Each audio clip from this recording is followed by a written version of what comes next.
Hello and welcome to the Product Opscast with Graham Reed and Antonia Landy. Antonia, how are you doing today? I am very well. Thank you, Graham. Good stuff. Today we are joined by my good friend Justin Woods, founder at Roadmap Heroes and all-round product strategy expert. Justin, lovely to have you on the show this morning. Graham, Antonia, it's great to be here. It's a slightly chilly Monday morning, but I'm warmed by being in your presence. Yeah, it is very much.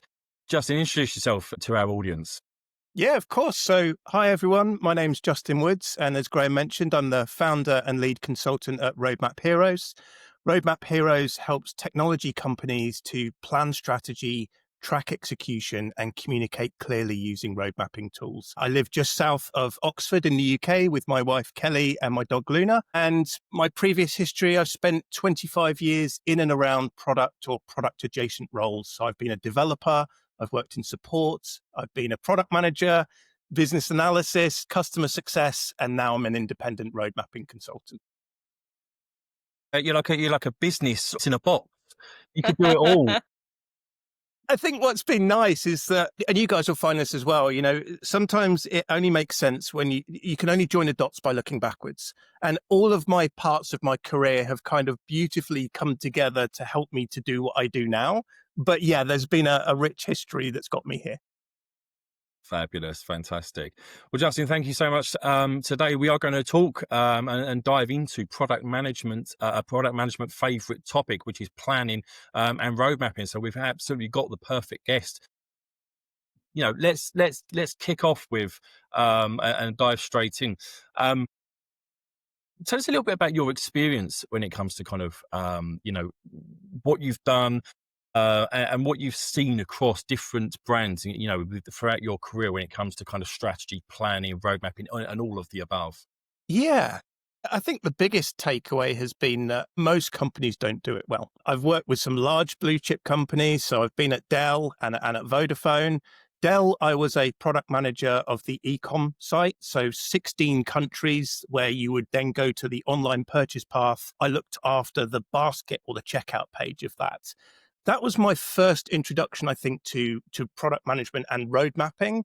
And I think they did it well there because the roadmap was more of a strategic artifact. It had to be. You're looking after the basket page for 16 countries. You have to look out, 2, 3, 5 years for regulation, for mandate, for payment processor changes. I got involved with the original Switch Maestro change that happened decades ago in the UK. And so all of those things were very important. And so a strategic roadmap was critical for that. You had to work with a lot of different vendors.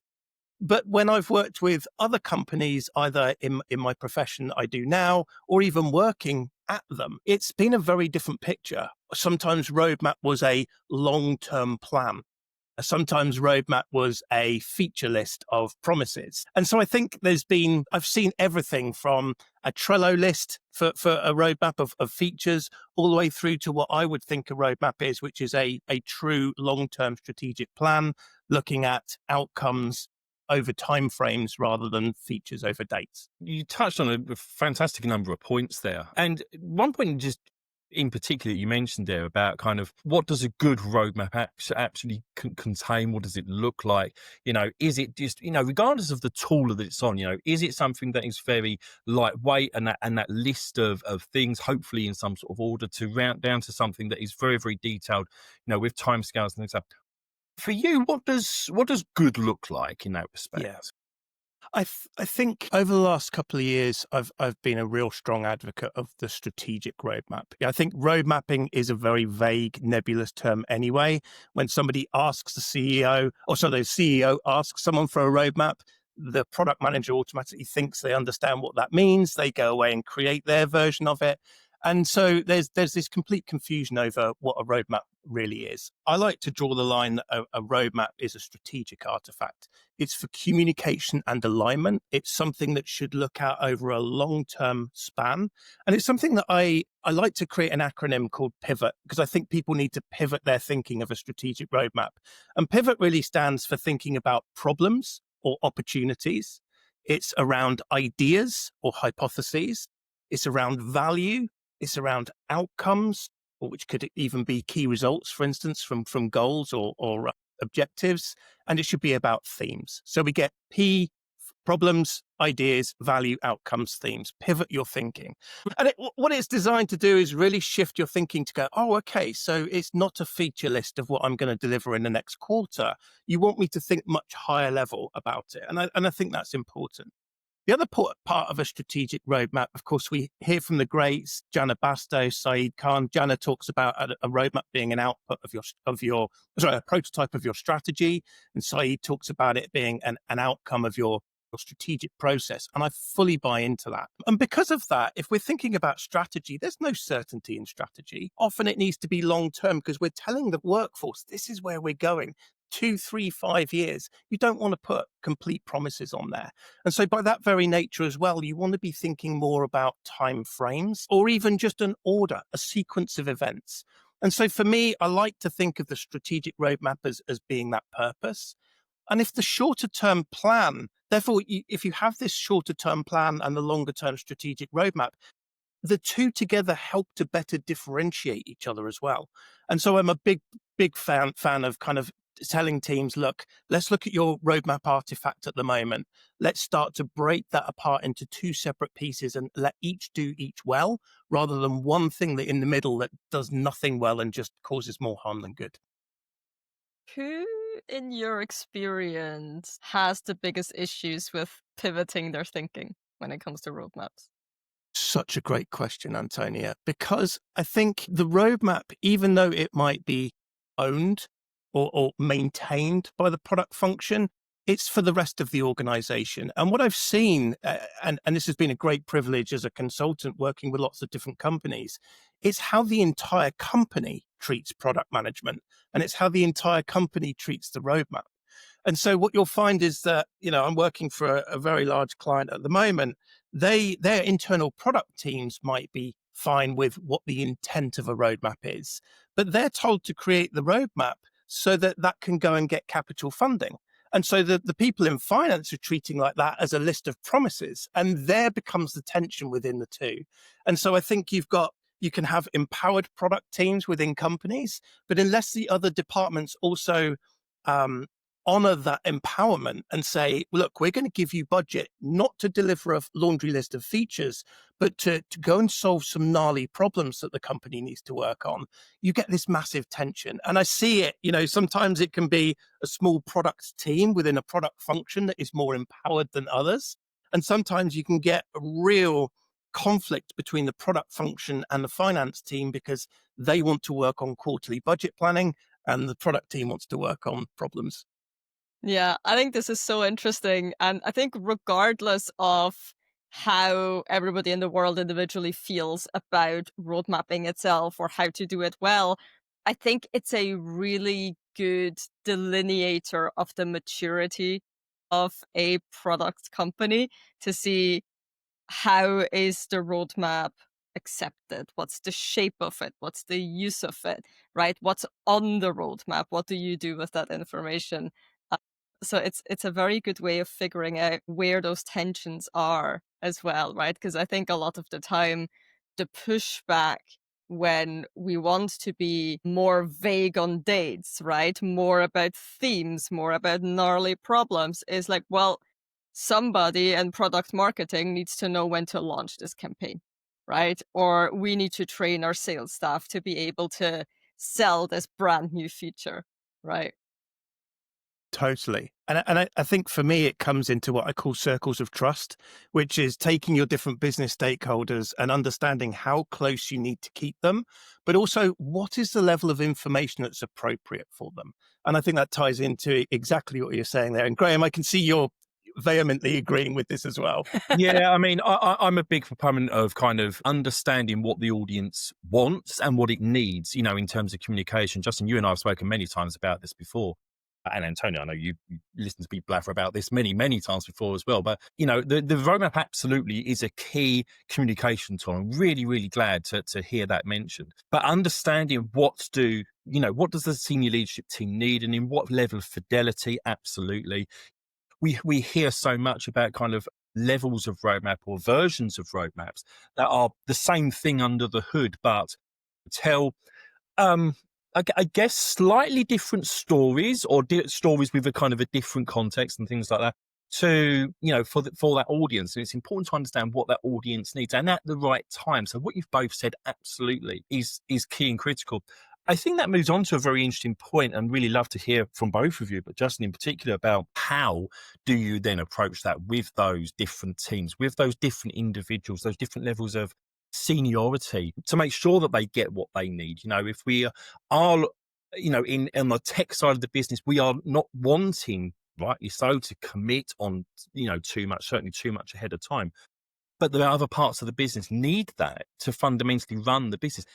How do we marry those two up? Yeah, exactly. One of the things that I say to a lot of my clients is that the roadmap isn't about you, especially when I'm talking to product teams. It's not for you. It's a communication and alignment tool that is the start of a conversation. And so I'm a big proponent of what Phil and I both talk about as being audience-centric road mapping. If the roadmap is to help be a communication alignment tool, what you are needing to present, you're needing decisions and buy-in from other teams or other functions. So therefore, it has to be targeted towards them. And so you have to think about what do they want to see and what do they care about. And so this audience-centric road mapping is a big part of that. It ties into what you're talking about, these different views of the roadmap. What is important? How best to convey certain pieces of information? And that can come through in even the styling of the roadmap. The visualization of the roadmap is one of the things that I'm deeply passionate about because it's one of the most exciting artifacts that we can work on as a product team or any team that's expected to do a roadmap. The problem becomes when we go away and create it in isolation and create so much detail in there that it gets us in trouble. And so just to step back a bit, that audience-centric road mapping is so important. And what Phil and I have come up with is what we call the audience road mapping canvas. And what it allows you to do is to develop a bit more empathy with the audience that you want to share that roadmap out to. Who are they? What do they care about? What are they going to do with the information on your roadmap? What information do you need from them? What information do they need from you? And it just helps you to provide some structured thinking around that. Now, of course, that doesn't mean you have to create a roadmap view for every single stakeholder or stakeholder type. You might be able to bunch them up into levels of commonality there. And then, of course, you might then say, well, Justin, you've now got 4 different views of your roadmap. How do we manage that? Well, road mapping tools can come in and help us with that sometimes. But really, I think it's about understanding, first of all, what does that audience need? And then you can work out the how you're going to get there. And I think often and too often, the question that we ask, the answer is roadmap, and it isn't. Sometimes the CEO is asking for a list of strategic priorities. The roadmap, therefore, might not be the answer. It might be, here's our 4 objectives and key results in a table, and that was what you needed to make sure that we're working on the right thing. The roadmap doesn't have to be the be-all and end-all document that we throw over and expect it to answer all questions. Love that. I think you touched on so many points there that I resonate with. And I think this is really where we get into the nitty-gritty of actual customer centricity in defining the systems with which we do work, right? Yeah. Because at the end of the day, every roadmap view has a customer and that person has jobs to be done, right? Those people Totally. need certain things from that roadmap. They need a certain level of certainty because honestly, I think we also need to respect that.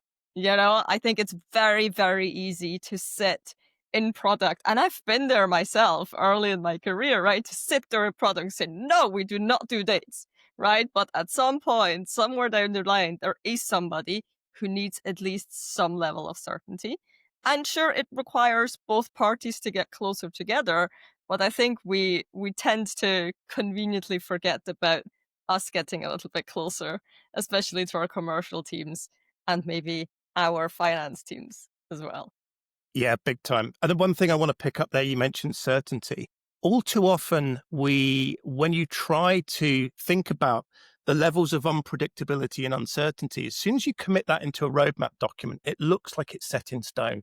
And I'm a big Right. fan of bringing things into the roadmap. Like you said, it depends on the audience. Some audiences, I think, should see discovery and exploration on the roadmap. It's valid product things that we're working on.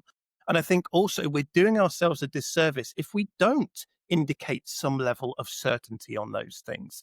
I think too often when you see it in black and white or the color, it looks like it's 100% committed. Everything is there.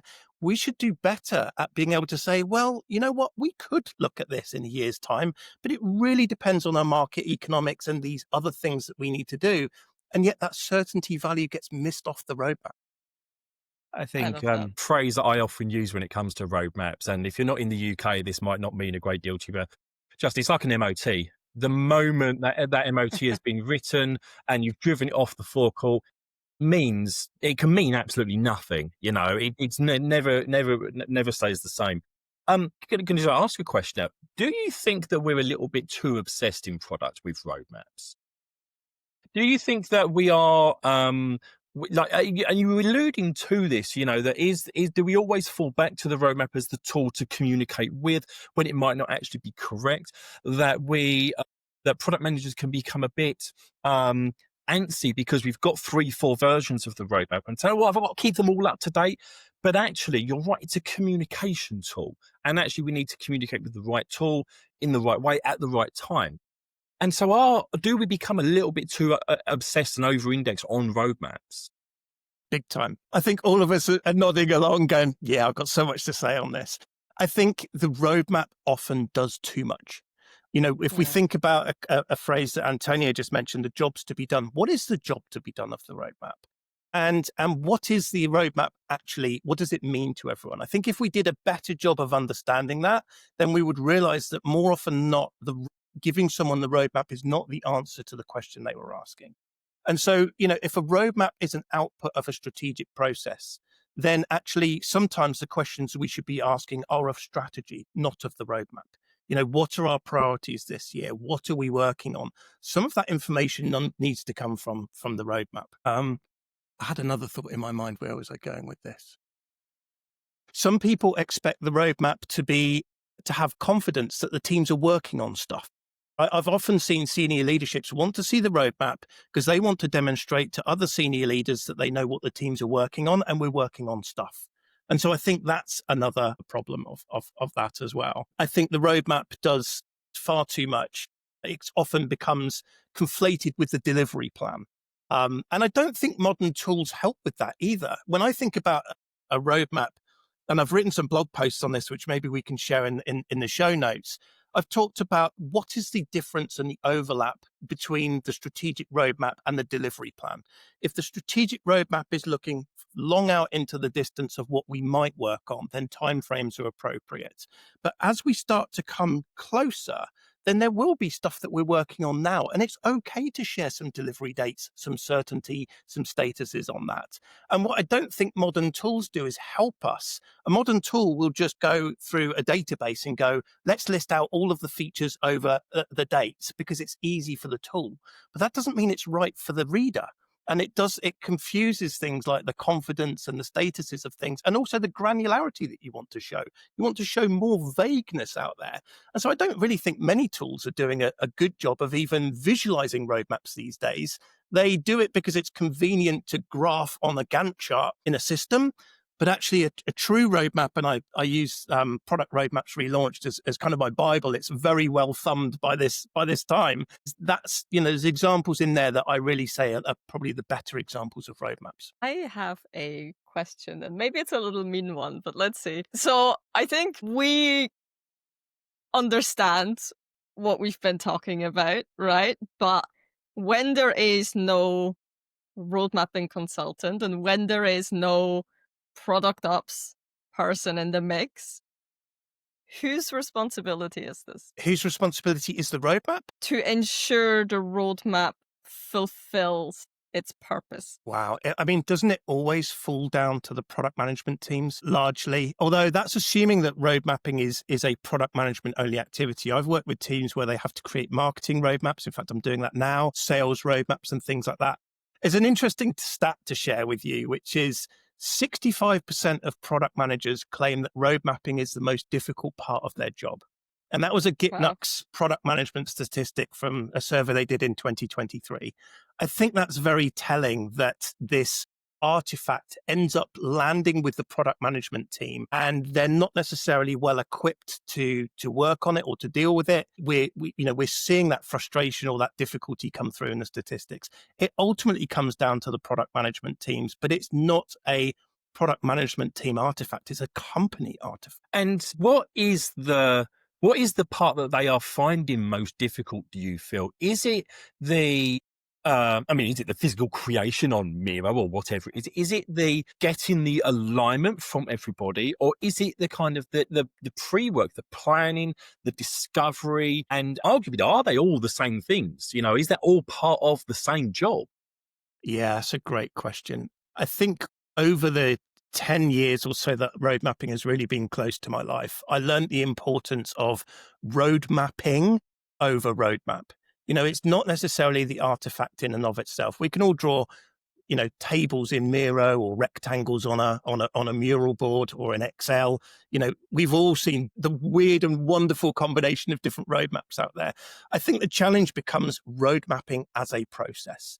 And that's really where kind of me as a road mapping expert is really, I'm a product management consultant in disguise, right? Because everything to do with road mapping is everything to do with product management. It's valuable that I get to speak with product teams, but actually there are, if you work with a marketing team, product management has got a great awareness of tools and processes and techniques, but a sales or marketing team might not. And they don't have a marketing operations necessarily to help guide them through this. And so they become very stuck with kind of creating a diagram, and it causes more harm than good. I think what I want to educate to those teams is that road mapping is a process, and you have to think about all of the elements of that process. I've actually developed a framework that can help companies to think through that, but maybe I can talk about that now, or we can park it for later on. Go for it. Actually, go for it. Well, I think being road mapping as a process, I think there's lots of things that you need to think about. I've come up with kind of this 6-part process, or 6-part framework, which is really the first thing that we touched about at the beginning of the call was strategy. If your roadmap is a prototype of your strategy, an output of your strategic process, then high-level strategy is vital. Because if you don't know where we're going, then how do we know how we're going to get?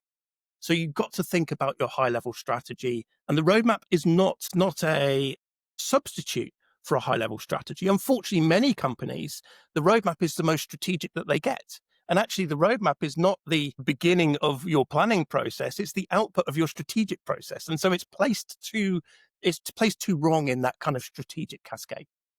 Anyway, so we've got high-level strategy. The next thing is exploration.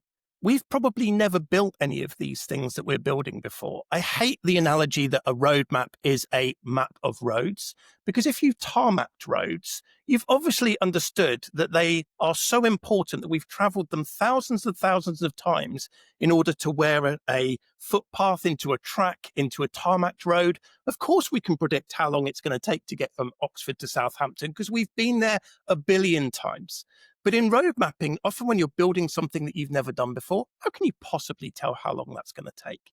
And so for me, exploration, the E is around thinking about embracing uncertainty, embracing discovery and exploration. We've never built these things before, so let's put some time in to understanding what is involved. Requests is another big one, right? We talk about the business coming along and say, oh, Justin, can you just squeeze this onto the roadmap? We get requests all of the time.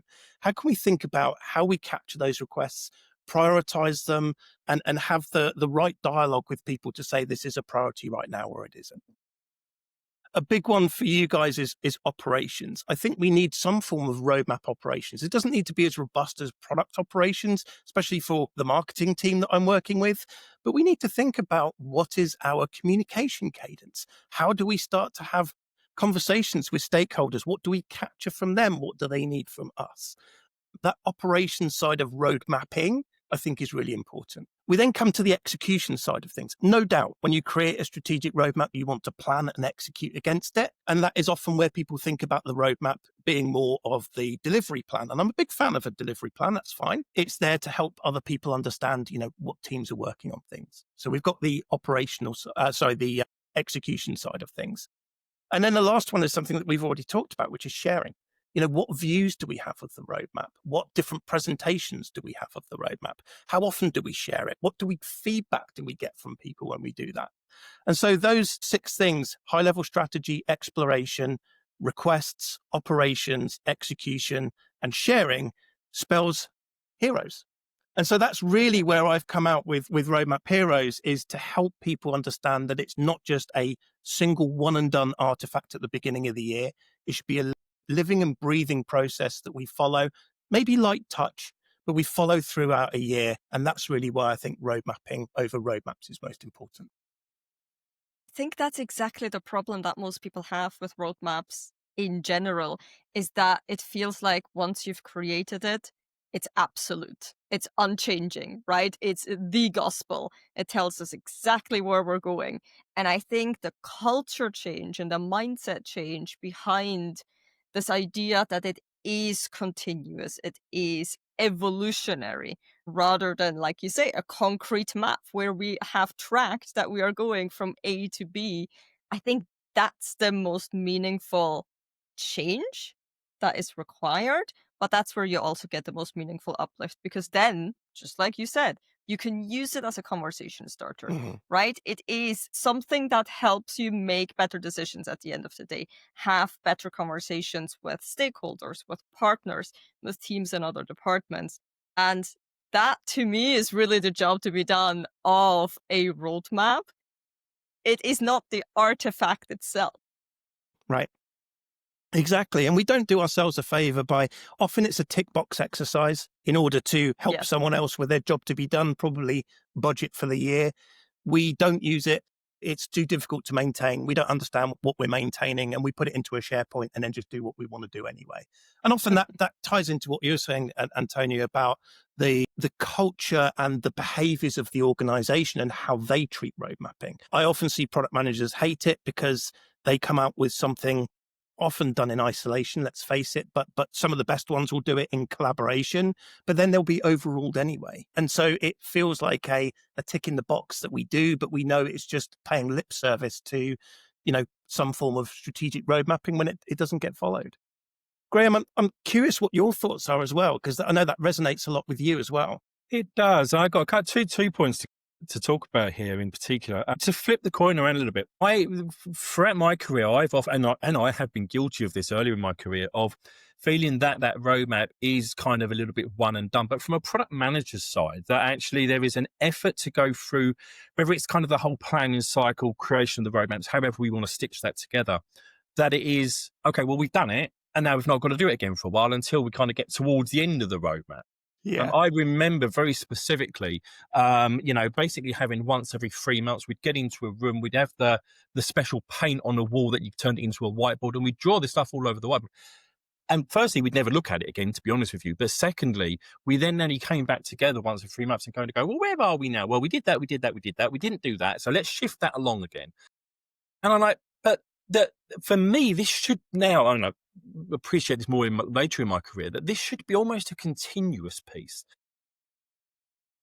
I meet so many product managers that still find that a big chore, to kind of go, oh, well, I haven't got the time to kind of go back through this again. I'm like, yeah, but this should be a constantly evolving piece where we understand something new has happened in the business, something new has happened externally, something new that we've found out.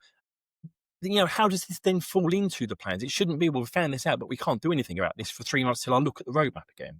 Right.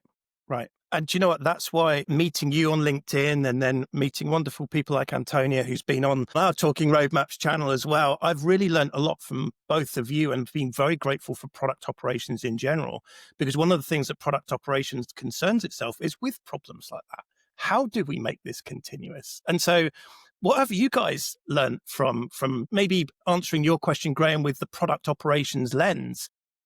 I think product operations has been a huge advocate for product management operations for the entire company. It's not just there to serve product management, right? You guys have seen this problem, but often you're empowered to be able to change it because you have the ear of strategic leadership to be able to make these changes. So I'm really grateful for product operations helping to provide support and relief in those areas, because I think that's a big problem that often, the teams don't have the ability to influence themselves or the bandwidth.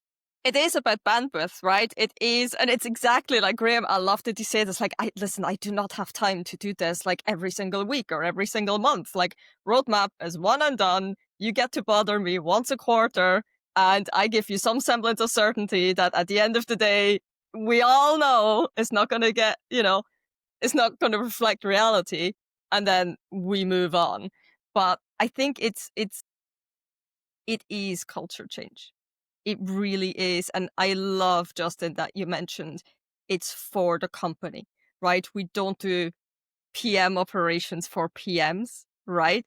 It's so that we all move faster and in the right direction, most importantly. And to me, I've often seen road mapping be a really good indicator of the most pressing problems, right? Whether that is relief for the PMs to make sure they do have the time to do this continuously, whether it's relief from constant friction with other departments because we are not aligned on even what the business goals might be, right? On what the priority should be, or even relief and support for senior leadership to say this is the high level strategy so that we can then build a continuous roadmap that helps us achieve that goal.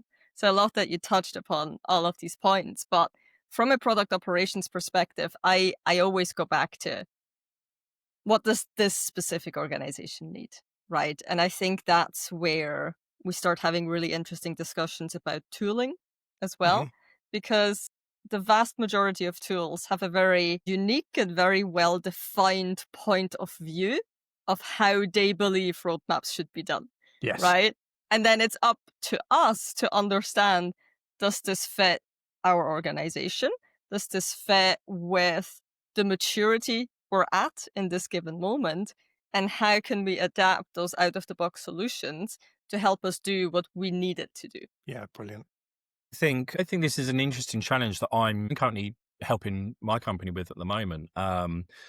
We've moved to, I mean, we've always kind of done quarterly planning, of which the roadmap is then a very important asset for that. But one of the things I've always found is, I think anywhere that I've worked, is whenever you do this kind of structured and time box planning piece, is it always ends up happening right at the end, just before we're going to start. And in a business where you need a lot of collaboration, and it's not to say that every business doesn't face that, but in a business whereby I think you're not satisfied, where your software product is not your primary asset, and everyone's constantly looking to you for the information, not constantly kind of go, well, whatever you're building is what we're going to sell.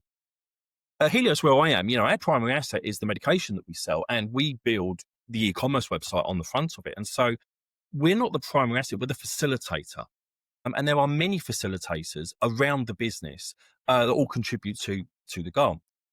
This, I feel, needs a lot more collaboration, or certainly a lot of collaboration, I won't say more, with other departments around the business. And so all of them are doing the same thing at the same time. They're all trying to plan what we're doing next quarter, next half, et cetera, et cetera.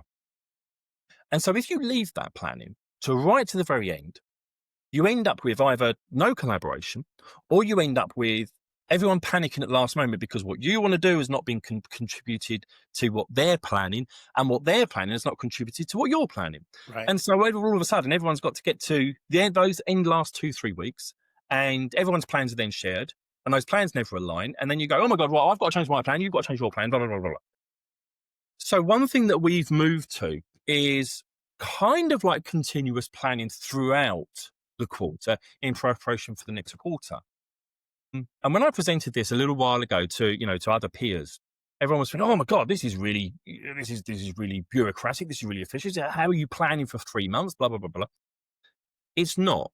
What this is extending the planning cycle over a longer period of time to give that provision to have more conversations with your senior stakeholders around the business, to have more time for those conversations. You're not doing the actual any more planning or less planning. What you're doing is you're just saying, I'm having more conversations. I'm sharing these plans more in advance. And you know what? And we've all touched upon this today.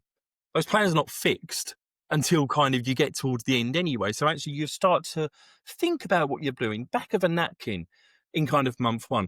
Then we start to solidify those in month 2. We present them to leadership and they become more fixed as a roadmap, as a plan towards the end of month 3. But you know what?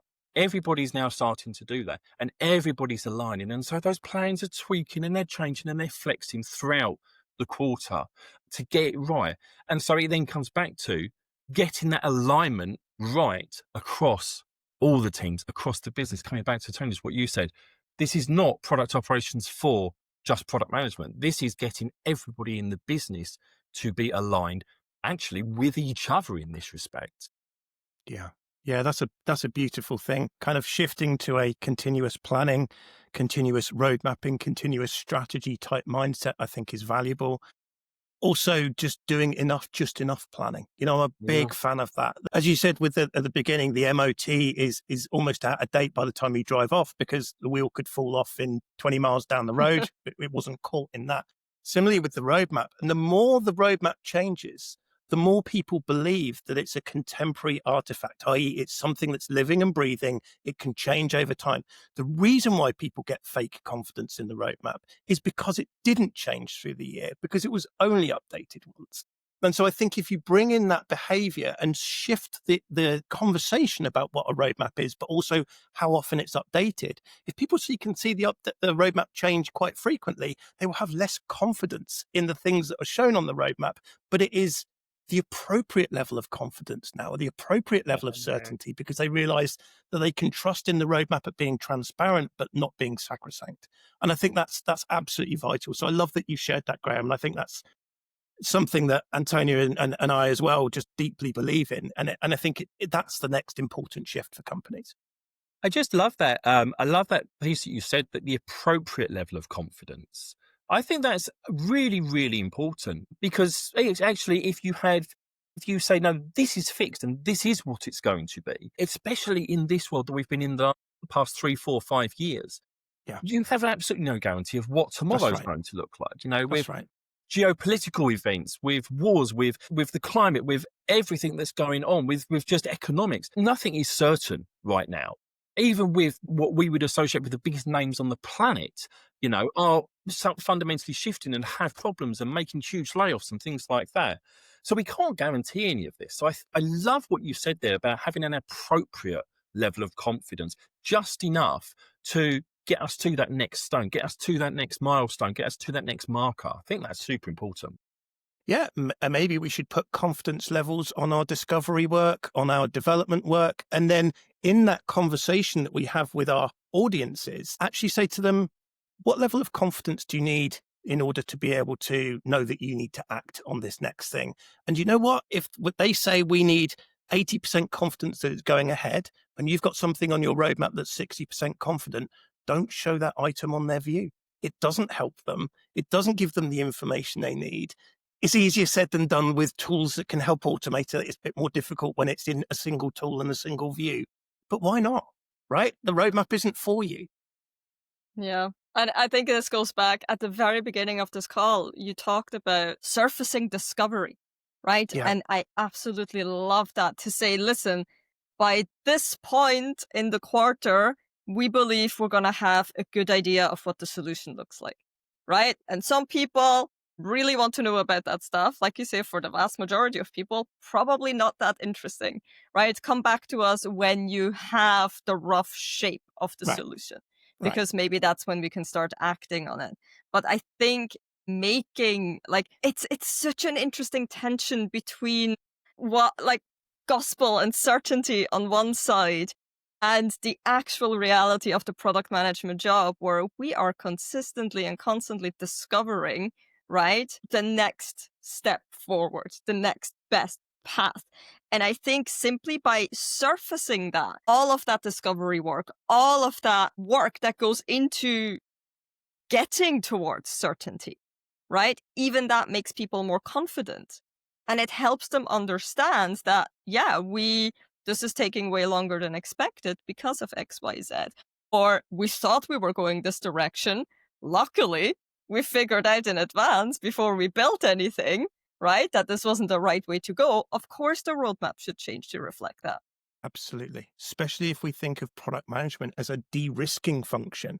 We could have Yes. built these things and we didn't, and we saved 500 grand of development costs. We should celebrate that and we should transparently show that. Do we think that discovery gets enough airtime? Does it get enough kudos for how important it is? I would absolutely say not where I am at the moment. I think we do pretty well. There can always be improvements. We do pretty well, but I've worked at some businesses whereby discovery was basically what did the CEO, COO say, and that's kind of it. And that's very common. But I do find as a theme of across many businesses that discovery and research, etc., just is there's not enough done. And I know a lot of people, probably a lot of audience, will kind of go, well, you got to move fast. What is the right balance between discovery and execution? But I generally feel that it's too biased towards just execution, moving too fast. Yeah, I'll pause there for a moment, see what both of you think. Yeah, Antonio, do you want to take that one first? Sure. So I would actually go back to your point, Justin. Right? I think you need to flip your thinking. It's a switch you're making in not figuring out what to build next, is figuring out what we don't want to build. Right? It's figuring out where we're going to be wasting the money, and it is about that de-risking. And it's not about de-risking to go full certainty 100% of the time. It's futile, right? That's never going to happen. But this idea of, thank God we did this prototype, right? Thank God we figured out people don't know how to use it, so that we can either redesign it because the problem is still acute enough to be solved, or we figured out this doesn't need to be solved. Nobody cares as much as the product team does or as the CPO does, right? So I think it's actually flipping the switch on that narrative. It's not about figuring out what to build. It's about figuring out where not to waste our money. Yeah, big time. I think for me, do we do enough exploration oftenly, traditionally as product functions? No, I don't think we do. I think it's often, as we've seen with recent frameworks of the last couple of decades, there's been an overemphasis on delivery, specifically in development, but that's come up into product management, where product management ended up, being more of a delivery function, or the emphasis on it. I think, and I've been a product manager long enough where actually that wasn't the case right beforehand. It was maybe a little bit more balanced. I don't think we do enough exploration. I think, or experimentation or discovery. When we do, we don't broadcast it enough. So you talk about teams doing dual track agile or dual track or some form of exploration or experimentation or discovery before delivery. I absolutely think we should have roadmaps for that. We should also transparently say to the business that everything that we're working on is not just development and just build. And I think that's one of the risks that people say is, well, if I don't show that on my roadmap, or if I only show delivery on my roadmap, then they're going to be wondering where I'm spending the rest of the time. You don't look very busy doing this delivery. Well, that's because I'm doing some discovery. Why shouldn't we show that on the roadmap? And the last bit that I would share on that is I believe in exploration being so important that I built it into my framework. It's the first E of the framework here. And it's not only the mindset that we should do some discovery around what it is that we're going to build, but also we should think about the nature of exploration. And like I said at the beginning of the call, if you are planning to get from here to somewhere else and there's no roads that get there, you're not going to know what obstacles are in the way, what dangers, what risks, what solid level pieces of ground you might come up against. You just don't know. And so I think we really need to embrace that in our roadmap, that when we think about our strategic roadmap and where we're going, a lot of it is unknown. So why are we saying that we can predict how long it's going to take and the level of certainty that's there? And so embracing that in our roadmap by thinking more timeframes or sequence, or heck, even a roadmap that it doesn't allude to any form of timescale at all. It just says, here's the sequence, here's what we're going to be working on next. And to the points we've made, well, you know what, we think we might go here, but if that doesn't work, we might try this. Why don't we celebrate some form of decision trees in our roadmaps? It could get a little bit crazy, but that's the way that we have to think. I love that. I love what you just said there, which is actually celebrates not just what we've built and what we've put out the door, but what we discovered.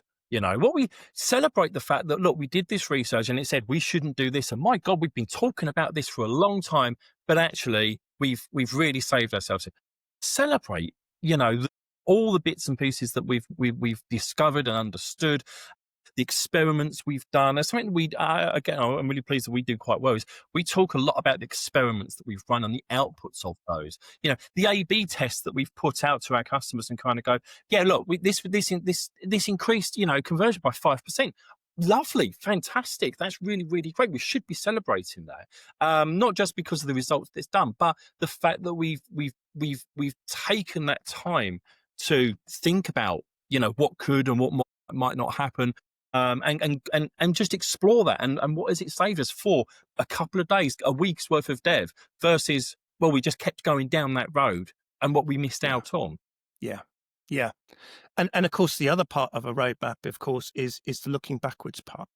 How many times do we get a new leader come in that wants to make a difference, that implements some changes that actually we'd done a year or two before, but they didn't know? We had a guest on the Talking Roadmap show, Simon Whitkiss, and he talked about the roadmap serving as a record of corporate history. And I absolutely love that, because it's not about necessarily, not just about what we're going to be building now, now and in the future, but it's also capturing, as you said, Graham, the experiments, the failed experiments or the success. I mean, every experiment is successful, whether it failed or not, right? It Yeah. proved a point. What else did we build? What was our strategy looking like? A roadmap providing that ability to look back through corporate history can sometimes be just as valuable as one that projects into the future. Well, this has been absolutely fantastic. And I've just looked at the time, and we are very much at the end. I could literally do talk for another hour about this. There's so much passion, energy. There's so much to continue to dive into here. I'd like to just kind of open it up to the both of you for any final thoughts on everything that we've talked about, and any key takeaways for our audience that you've heard today. Takeaways, loads. I think for me, it always comes back to what's the job to be done here, right? What is the purpose of your roadmap for yourself? What's the purpose of the roadmap for your key stakeholders, for the other departments? What flight level is appropriate? What level of detail is appropriate? But most of all, what will help you build better products? Because at the end, that is what a successful roadmap is. So I think I might summarize that by saying, and that's why road mapping is so difficult. And that's why there's no one template that you can download online fits all, because every company is different. The maturity of the company, the product, the organization, the functions, how they treat product management, really like you said, what's the job to be done of the roadmap? And that's why I think that the road mapping over roadmaps is probably the most valuable way to look. Okay, that's the piece I was just going to say. It's road mapping, not a roadmap. You know, there is a huge importance on the process and all the elements of it. It's not just the asset that you come out with, the Miro board, etc., etc. It is everything that goes in, particularly before you even get to that. The actual asset is almost right at the end of the chain. It's all the work that goes into it to build it up from scratch. So, yeah, absolutely fantastic set of takeaways, and absolutely fantastic episode. Justin, thank you so much for joining us today. Well, a Really great pleasure. to hear from you. Yeah, So it's been actually, brilliant. yeah, really great to have you on the show. So I'd just like to thank our special guest, Justin Woods, for everything today. Please do connect with any of us on LinkedIn. Do please check out Roadmap Heroes as well. We'll put some links about here on the screen, as we usually do at the end of our episodes. And thank you to everyone watching us today. Antonio and I look forward to welcoming you on the next episode of the Product Opscast. Thank you, everybody.